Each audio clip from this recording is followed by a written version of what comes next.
You are tuned to Kennett, Zenith Cablevision. Thank you for watching. It's time for talk. Each evening at this time, Monday through Friday, Rosemary interviews local personalities and others who bring items of interest to this community. Time for Talk is a community betterment service designed to cooperate with our local community betterment program. Tonight, Rosemary takes us by means of portable camera out of our studios and maybe into your neighborhood. And now, it's time for talk. You're in the Dunklin County Library and you're in the genealogy room. And in that genealogy room, in fact, we've had to chase people out in order to do this so we can be quiet. You know, you're supposed to be very quiet in the library. But we have a gentleman here who works at these machines hour on end. He's Homer Swain. And he has been at this job, at this work. He is researching old theaters, specifically those that have been in Kennett that I have never heard of. And he has worked, I'd say, some 3 years on this project. We'll talk with them. He sits at the microfilm machines and enjoys going back over all of this old history. Homer, I want to know how you became, how many years have you been coming into this room, and how did you get interested in coming down and doing this, and how many years have you worked on this notebook? All kinds of questions. Just talk to us. Yeah. Well, after '06, when Emerson closed and, retired. You worked at Emerson? Yeah. How many years? 43 years. Really? Yeah. Did you start when they opened the doors? I started in '65. Well, when did Emerson start? Around 60. Okay, so they've been going 60. for you. So you weren't there at when they laid the first brick? I worked there.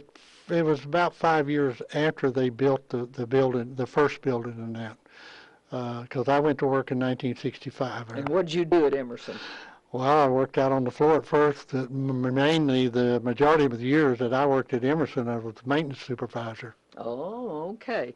And then when you retired, you got interested in... Well, everybody needs a hobby and this and that, and history has always been my love. I love to read about history and do stuff. And then when the day that I read in the paper there when the palace closed, my question was, when was it built? And who built it?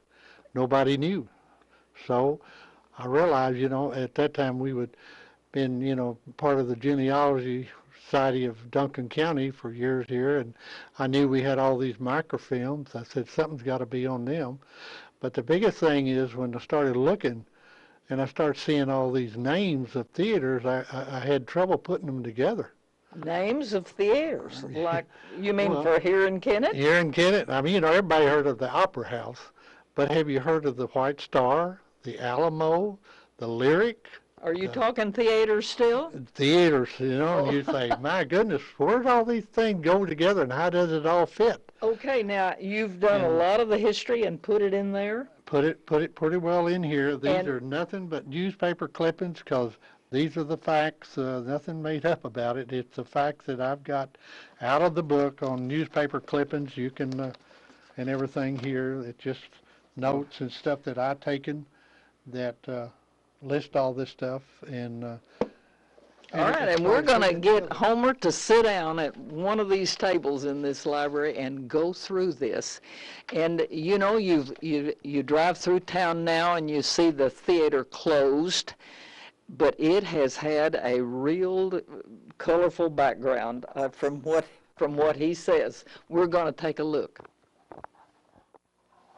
When you began to be interested in this, how did you develop it? What did you find out you needed to do first? Well, like I said before, when you start looking, I went back to the 1800s. Okay, 1895, the history begins with the newspapers. Yeah, well, that's where I started looking at the microfilm and somewhere in there. But my thought was, boy, it would sure be nice to have a map of Kennett, showing where all these buildings, because back then they didn't number the businesses. They didn't have no numbers on the business net. It was just south side of the square, north side of the square, west or whatever, and that's how they looked, because Kennett wasn't that big and everything. And I talking to my son one day, and he said, he showed me a website that I need to go look at. It's called Sanborn Farm Maps. And what it is the company would come into towns and do a layout of the towns and everything, and of all the buildings, and they would specify if the buildings were brick, wood, or whatever. And then the insurance companies would buy these maps, and if they sold insurance to any of these businesses and that's how they rated the insurance policy. If it was brick or if it was wood, you know, what was it made up Now, of? is that what I saw you have? This is 1911 right here.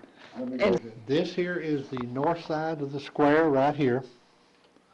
We're sitting basically somewhere over here in the library. This is the west side. St. Francis Street is right there, and then the rest of the buildings. Then you got these buildings going down this way towards Ely Walker. This is the south side right here, and then you got the east side over here. Now, Homer, is this the way things are now? No. Well, No. how did they know what it was in 1911? Well, they come in and did surveys of that. They actually come in and did this survey of Kennett in 1911 and drawed out all these buildings and what was here and what was in that building at that time. So now we know what the square was like in 1911. When did they do this? They did this probably in 1911 is when they did it. I mean, they had to, because they did another one in 1919, which showed the square changing a little bit, but not all that much. But this was strictly for Okay, I guess they had surveyors' maps. surveyors and that, and Okay. And did it because they had to draw it all out. Back then, they probably drawed it all out. Draftsmen and everything else would come in and survey it and draft it all out. Okay, all right. And so then these insurance companies could buy these maps, and they would tell them what the buildings, like I said, what the buildings were made of, whether they was brick, wood, or what, and that's how they sold the insurance to them, fire insurance. Because back then, fire was a tremendously problem for buildings back then. In fact, you've got records of a lot of fires. burning that went on. Yeah. Well, now what's the first thing you were interested in about the theaters that you found? Well, the first thing, you know, it kind of gave me an idea of where they were at the time. And the other thing is, it started putting the pieces of the puzzle together. When I look at a name, I knew where to look at on the map. Mm-hmm. Mm-hmm. And it kind of made, you know, like, because some of these theaters, they had like the White Star 1, White Star 2, the Alamo 1, Alamo 2. And when you start looking through these newspapers and all this, and you say, well, wait a minute, they were talking about over here, and now they're talking way over there. When did they do all of this stuff? Mm-hmm. Okay. And that's what the book and what we'll show you how that it developed along. But going back to 1890, the first train into Kennett was in 1890, and it come from Camel down here. And it was the biggest plus for Kennett, because not only it started bringing people down here, it let the farmers start taking their products out of here. Watermelon was a big crop, big crop, along with cotton.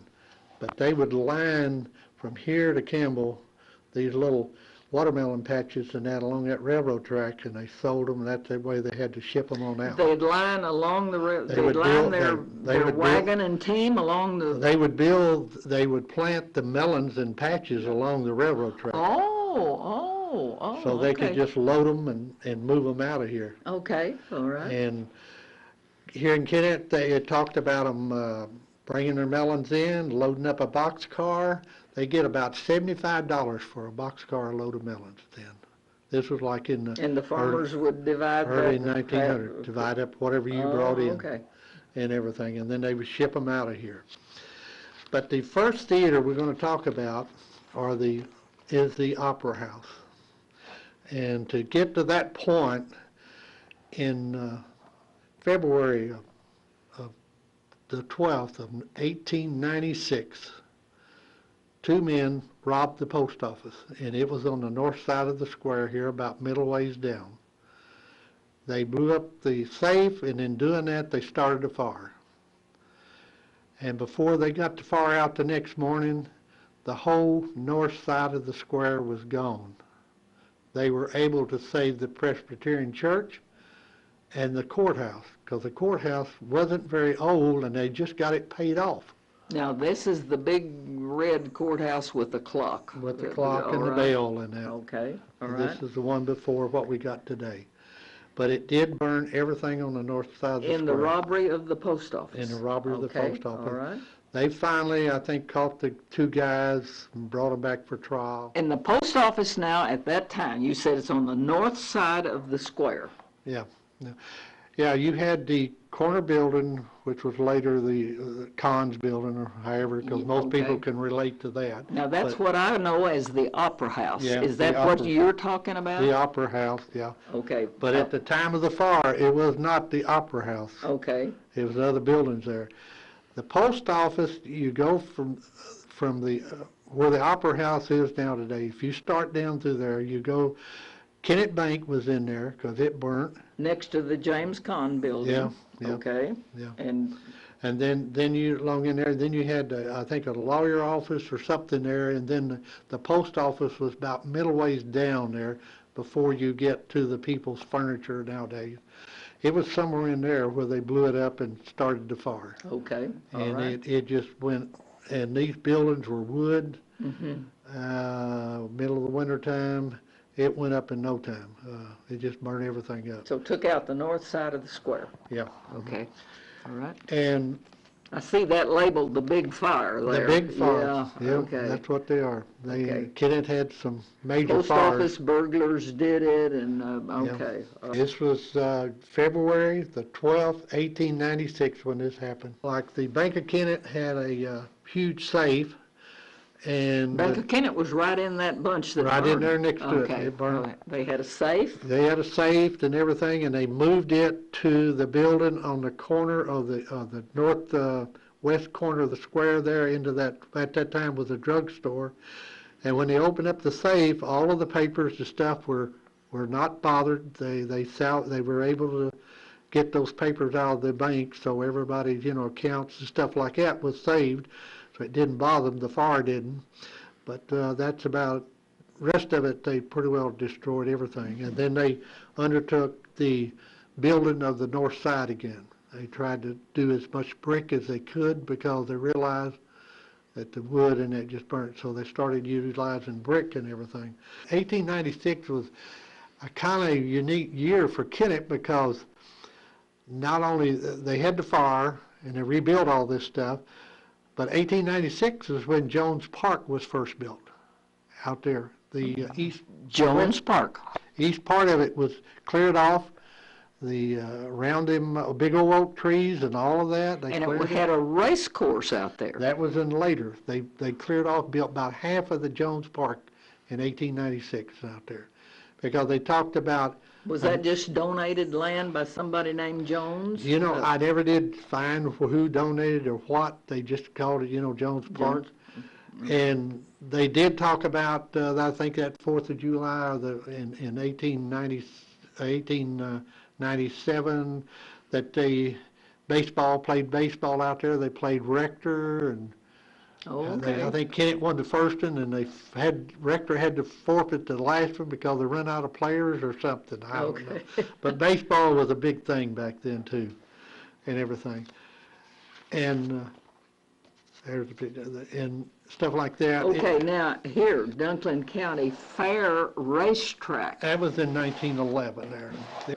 The track went all the way around the present-day park there. It went all the way around. And It was a big event for the whole county, I guess. For years it was. They raced out there and everything, and the county fair was started out there. Okay. Later, the Delta Fair. Yeah, we talked about the fire and the north side burning down and everything, and we're going to get into the rebuilding of the north side.